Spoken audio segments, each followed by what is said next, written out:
बिस्मिल्लाहिर्रहमानिर्रहीम। I am Ahmad संगी advocate.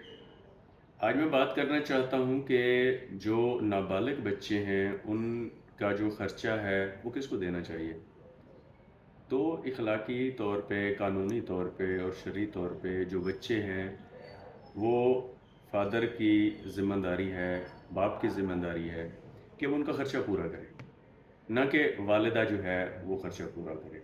हाँ, बसूरत दीगर अगर बहमी आपकी मशावरा से, बहमी ताल्लुक़ से और बहमी इश्तराक से अगर एक बीवी अगर जॉब होल्डर है और वो उसका ख़र्चा जो है वो बर्दाश्त कर रही है तो इसमें नो इशू, घर चल जाता है।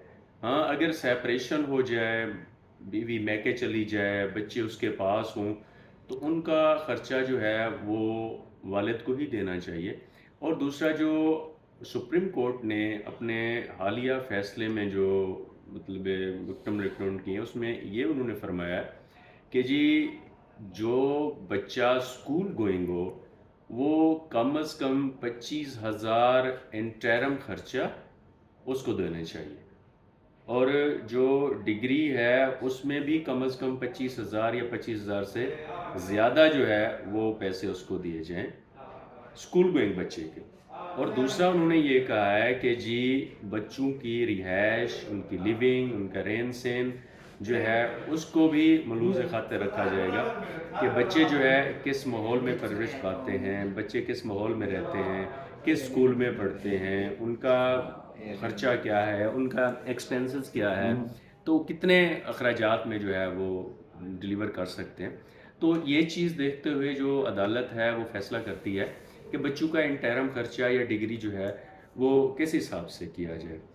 तो बच्चे जो हैं बेसिकली जो है वो मतलब माँ की कस्टडी में ही रहते हैं, क्योंकि वालदा ही होती है जो बच्चों का ख्याल रख सकती है। वालिद भी रखता है, ये नहीं कि नहीं रखता।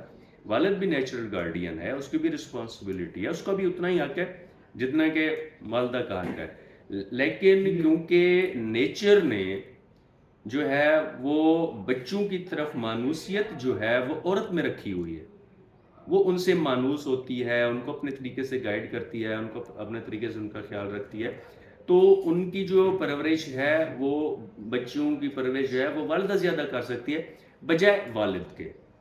तो इसलिए अदालत भी इसी चीज़ को देखते हुए, नेचर को देखते हुए और इन सारी चीज़ों को सामने रखते हुए कि वो उनका लिविंग स्टाइल क्या है, वो कैसे रहते हैं, उनकी परवरिश कैसे होती है, तो उस हिसाब से जो है वो इंटरम खर्चा और दूसरा खर्चा जो है वो मुकर्रर करती है। और इखलाकी तौर पे भी देखा जाए तो इस्लाम ने भी मर्द को कमा कर ले आने वाला और बीवी को घर संभालने का जो है वो ज़िम्मा दिया हुआ है। ना कि ये कि बीवी घर से बाहर जाए, कमाए, ये करे, वो करे और घर चलाए, ऐसा बिल्कुल नहीं है।